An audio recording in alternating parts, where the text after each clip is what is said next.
అందరికీ నమస్కారం. నా పేరు మేడ శ్రీను, ఎన్ఎస్వై ఉస్మానియా యూనివర్సిటీ ప్రెసిడెంట్. గతంలో ఏ నినాదంతోనైతే తెలంగాణ రాష్ట్ర ఉద్యమంలో కీలక పాత్ర పోషించినటువంటి విద్యార్థి అమర వీరులు త్యాగాలపైన ఏర్పడినటువంటి తెలంగాణ రాష్ట్రంలో నీళ్లు, నిధులు, నియామకాలు. నేను ప్రధానంగా విద్యార్థి విభాగం నుంచి వచ్చాను కాబట్టి నియామకాల విషయాల్లో గత ప్రభుత్వం 10 ఏళ్ల కాలయాపన ఏ విధంగా చేసిందనేది ఈనాడు ఈ సమాజానికి తెలియజేయాల్సిన అవసరం ఎంతైనా ఉన్నది.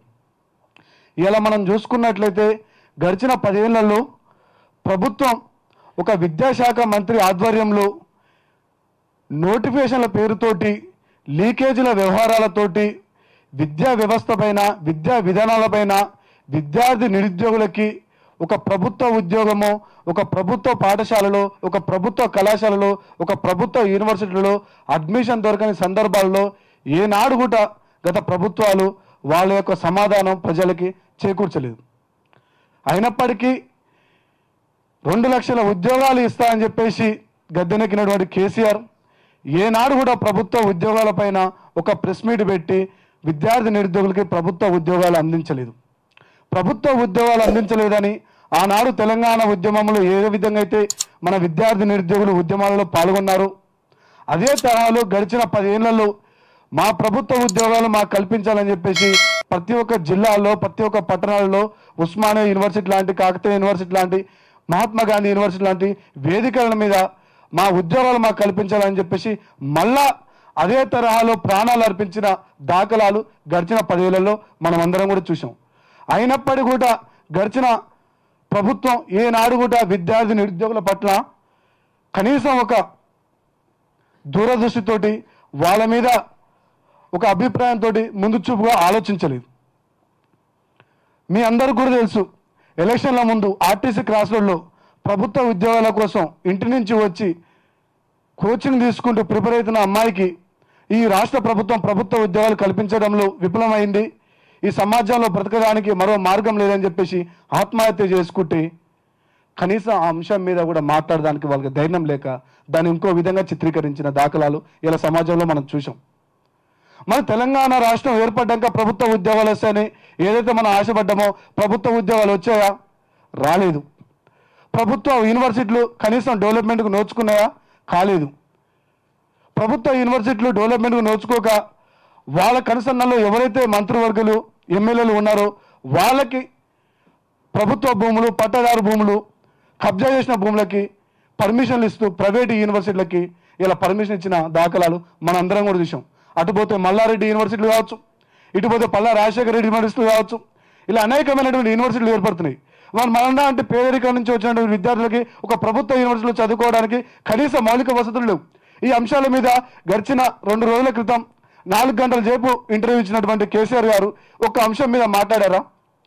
అదే యూనివర్సిటీ నుంచి కదా తెలంగాణ రాష్ట్రం కోసం కీలక పాత్ర పోషించింది. ఆ ఉస్మానియా యూనివర్సిటీ నుంచి ఒక్క ప్రస్తావన తీసుకొచ్చారా? లేదు. మళ్ళీ బంగారు తెలంగాణ కోసం నేను ఉద్యమం చేయిస్తూ అంటుడు. 10 ఏళ్ల నుంచి నువ్వు సాధించిన ఉద్యమం ఎక్కడ పోయింది? 10 ఏళ్ల నుంచి నువ్వు బంగారు తెలంగాణ చేస్తున్న ఉద్యమం ఎక్కడ పోయింది?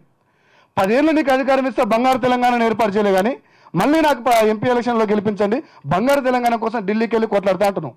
ఢిల్లీకి వెళ్ళి కొట్లాడుతావా? ఢిల్లీకి వెళ్ళి నీ కూతుర్ని కేసు లేకుండా తీసుకొచ్చి ఇలా తెలంగాణ రాష్ట్రానికి మరో దిక్సూచిగా చూపిస్తావా? లిక్కర్ కేసులో రెడ్ హ్యాండెడ్గా దొరికినటువంటి నీ కూతురు వ్యవహారంలో ఇలా ఒక స్వచ్ఛమైన ఆనిమిత్యం లెక్క మళ్ళీ బయటకు వస్తుందని చెప్పుకొస్తున్నావు. కానీ ఈ తెలంగాణ రాష్ట్రంలో ప్రభుత్వ యూనివర్సిటీల కొరతలు ఉన్నాయి, ప్రభుత్వ ఉద్యోగాల విషయాల్లో కొరతలు ఉన్నాయి. ఈ తెలంగాణ రాష్ట్రంలో అనేక అంశాల, నదులు కావచ్చు, నీళ్లు కావచ్చు, అనేక అంశాల మీద కొరతలు ఉన్నాయి. ఈ అంశాల మీద మాట్లాడకుండా కేవలం మళ్ళీ మాకు ఒక ఓటు వేయండి అని చెప్పేసి అంటున్నాం. ఈ ప్రజాస్వామ్యంలో మళ్ళీ ఒక 3 నెలలు అయితే అధికారం మాకు వస్తుంది అంటున్నాం. ప్రజలు వాళ్ళ ఓటు హక్కును వినియోగించుకొని ఎన్నుకున్నటువంటి ప్రభుత్వాన్ని కూలదొక్కే అధికారం ఎవరిచ్చారు? ప్రజలకే కదా ఉన్నది. ఆ ప్రజలని కింద కూర్చోబెట్టారు, మళ్ళీ నీకు ఎవరిస్తారు అధికారం? ఇలాంటి ఒక వాక్యాలు చేస్తూ ఇలా ప్రజలను మోసం చేస్తున్న దాఖలు ఉన్నాయి. అటుపోతే కేంద్ర ప్రభుత్వం, బీజేపీ ప్రభుత్వం మీ అందరు కొత్తగా చెప్పాల్సిన ఏం లేదు.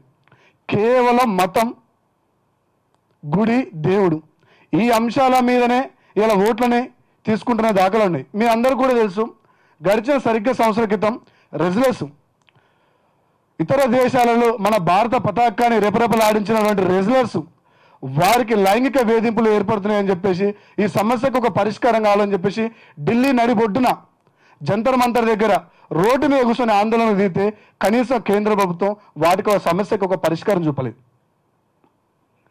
ఆ సమస్య గురించి నేడు సమాజం కూడా మాట్లాడుకోలేదు.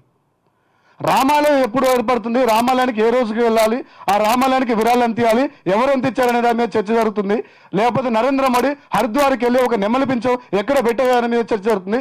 అదే నరేంద్ర మోడీ హిమాలయ పర్వతాలకు వెళ్ళి ఏ దేవుని సందర్శించుకునే దాని మీద చర్చ జరుగుతుంది. కానీ ఇలా ఈ సమాజంలో 2018-17 సంవత్సరంలో నోటిఫికేషన్ నుంచి ఇప్పటి వరకు రైల్వే రిక్రూట్మెంట్ లేదని, లేకపోతే ప్రభుత్వ ఉద్యోగాలు ఏడాదికి 2 కోట్ల నిరుద్యోగులకి ప్రభుత్వ ఉద్యోగాలు, కేంద్ర ప్రభుత్వ ఉద్యోగాలు కల్పిస్తా అని చెప్పేసి గద్దెనెక్కినటువంటి బీజేపీ గవర్నమెంట్ మీద ఏనాడైనా సరే ఒక చర్చ జరిగిందా? లేకపోతే సమాజం మాట్లాడుకున్నామా? మరి ఎటుపోతుంది మన సమాజం? మనం అందరం కూడా హిందువులు, క్రైస్తవులు, ముస్లిమ్స్, మతాలు వేరు కావచ్చు, వాళ్ళ వాళ్ళ మతాల మీద గౌరవం ఉండొచ్చు. కానీ ఈ గౌరవం వల్ల ఒక సామాజిక కుటుంబం, ఒక పేదరిక కుటుంబం అభివృద్ధికి నోచుకుంటుందా అంటే ఎవరని చెప్పండి? మన సమాజం నోచుకుంటుందా? మనకు కావాల్సిన నియామకాలు, మనకు కావాల్సింది మన దేశ అభివృద్ధి, మనకు కావాల్సిన విద్యా విధానాలు, మనకు కావాల్సింది ఫ్రీ ఆరోగ్య సేవలు. మరి ఇలాంటి అంశాలు జరిగా తెలంగాణ రాష్ట్రంలో గడిచిన 10 ఏళ్లలో ఏ ఒక్క శాఖ అయినా ఆ శాఖ పరిధికి మించి పనిచేసిన దాఖలాలు చూసామా? ఆరోగ్య శాఖ కేసీఆర్ చేస్తారు, విద్యాశాఖ కేసీఆర్ చేస్తారు, హోంశాఖ కేసీఆర్ చేస్తారు. ఇలా అనేక శాఖలకి రిప్రజెంటేషన్ ఒక్క వ్యక్తి, అతనే సీఎం కేసీఆర్ గడిచిన 10 ఏళ్లలో. మరి ఇలాంటి అంశాల మీద ఎందుకు చర్చ జరగట్లేదు? అసలు మంత్రిత్వ శాఖలు అంటే ఏంటి? మంత్రిత్వ శాఖలు దేనికి ఏర్పడతాయి? ఆ శాఖ పరిధి కిందకి ఏవైతే వస్తాయో ఆ పరిధి కోసం పనిచేయడం కోసం కదా. మరి అలాంటి అంశాలు ఎక్కడైనా జరిగా? సో మనందరం కూడా జరుగుతున్నటువంటి పార్లమెంట్ ఎలక్షన్లలో కూడా ఒక్కసారి ఆలోచించేది, అటు మతోన్మాద శక్తులే కావచ్చు, ఇటు ప్రాంతీయవాదాన్ని ఉసగొల్పి ఓట్లను దండుకునేటువంటి బీఆర్ఎస్ గవర్నమెంట్ కావచ్చు, ఒక్కసారి ఆలోచన చేసి మీ అమూల్యమైన ఓటును కూడా వినియోగించుకోవాలని చెప్పేసి కూడా అంటున్నాను. విద్యా విధానాలపైన, ప్రభుత్వ రంగ సంస్థలను కాపాడుకునే విషయంలో కావచ్చు, భారత రాజ్యాంగ అభివృద్ధి విషయంలో కావచ్చు, ఏ పార్టీ అయితే ముందుకు వస్తుందో ఆ పార్టీకి మనం ఓటు వేసి గెలిపించుకోవాల్సిన అవసరం కూడా ఉందని చెప్పేసి ధన్యవాదాలు తెలియజేస్తున్నాను.